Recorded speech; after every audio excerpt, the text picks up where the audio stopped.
Hello, Timbers Community Church. I'm recording this video and posting it to give you an update from our AGM. As you have undoubtedly heard over the last couple of months, we scheduled our AGM for April 10th, and we had it. It went really well. It's an important meeting in the life of our church. And while many of you were able to be there, many of you weren't.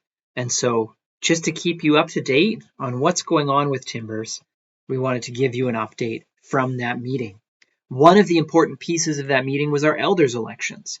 And this year, Ken Winnig was standing for re-election. So one of the things you can do on our board is you can serve multiple 2-year terms in a row, up to a maximum of 3 terms, so 6 years. And Ken had finished his first year term and was willing to serve again, and he was successfully re-elected into the position of elder. We also had 3 new members nominated towards our elders board, Bob Hansen, Christine Rickards, and Pam Wallen, and all 3 of them were elected onto our board. So our board of elders, starting immediately after the AGM, is those 4, plus Bill Kingston and Marilyn Hardy, who are both halfway through their first 2-year term on the board.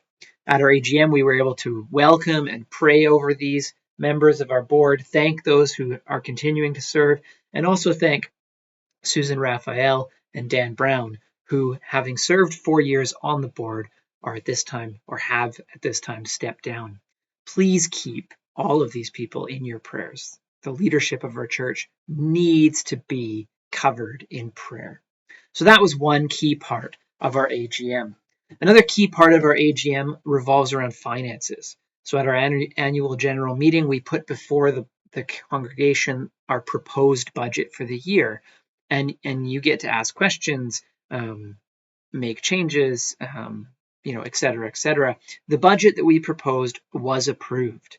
Now, one of the pieces of that budget, you may recall that at the start of 2024, we as a board made a decision that we were going to continue with staffing and running the church as we had been, but with a recognition that we're pretty close to needing to make changes in terms of how much money we're receiving versus how much money we're spending.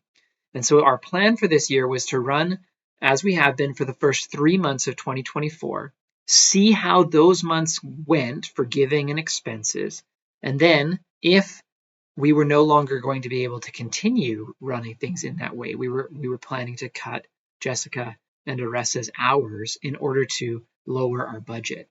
Now, the plan is still to wait those 3 months before we make a decision, and we will keep you updated on that. But one of the things that we were able to say at our AGM is that after our first 2 months of 2024, things are looking really good. Our giving has remained high enough to meet our budget, and we are very grateful. So thank you for the ways that you have been giving. Continue to pray for Timbers in this area as well. We need the Lord's provision in order to continue doing the ministries that we are called and blessed to be able to do. And that takes us into the last part of this update.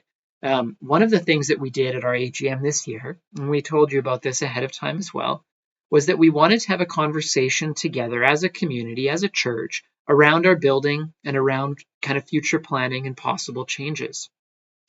Prior to COVID, Timbers Community Church would meet regularly in the Prince George Playhouse. This was where we held our Sunday services and had been holding them there for a long time.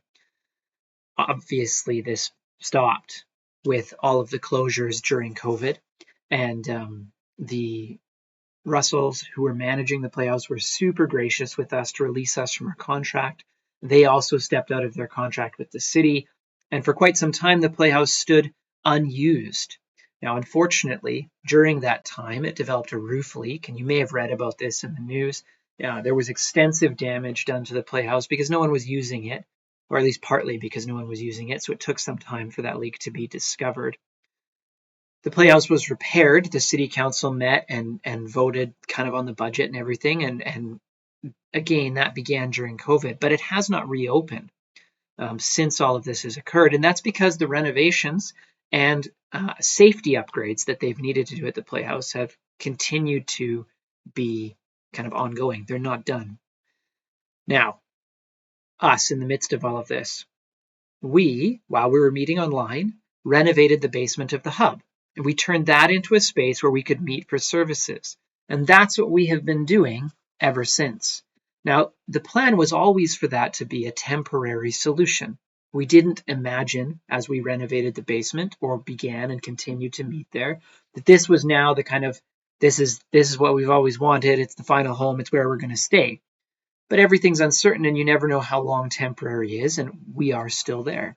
And we've started in the past few months as a board to discuss whether or not it's time to move, and if we were to move, what our options are.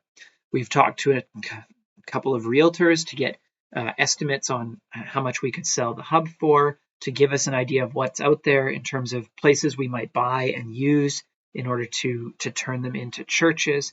And we've been researching options for rentals. Partly I could tell you that full story about the Playhouse and how it's still not open because there are still renovations occurring there, because that's one of the options that we've looked into. Now, in looking into all of these options, one of the things we found is that there aren't a lot of options. In terms of suitable rental spaces that are not currently being used on a Sunday morning, the only one available is the Playhouse, which is planning to be reopened this summer and under kind of the management company that's going to be taking over for September. It will be changed from when we were there before. So there'll be less space in the foyer, and we would need to hold our children's ministries downstairs rather than in the rooms along the side of the upstairs of the Playhouse. And I know if you weren't around when we were meeting in the Playhouse, that doesn't tell you a lot at all. And I'm sorry, I don't know how else to say what there is to say. We could make the space work, but if you were someone who was there before, you need to know that it wouldn't be the same, that it would look different than what it had. The main kind of area, the what we would use as our sanctuary, is largely unchanged other than safety upgrades. But the rest of the building has undergone some changes, that some for the good. The basement is wide open and being made much safer than it was before, and some that make things more difficult, like the foyer space being restricted and the side rooms being unusable for ministry purposes. And in fact, in looking at our options, currently the only kind of live option, the only option that we could just take, is returning to the Playhouse. There's no clear way forward in terms of selling the hub and buying another space. Either the spaces that are out there for sale are not super suitable, or they're quite expensive. Now, all of this is an update that at our AGM was a lead into conversation. And at our AGM, we spent some time in small groups sharing how we found being at the hub, what's been good about the hub, what's been hard about the hub, right? And just encouraged each of us to be really honest in our feedback about that. We spent some time dreaming together. If you could pick one or two key things about where we go next, what would they be?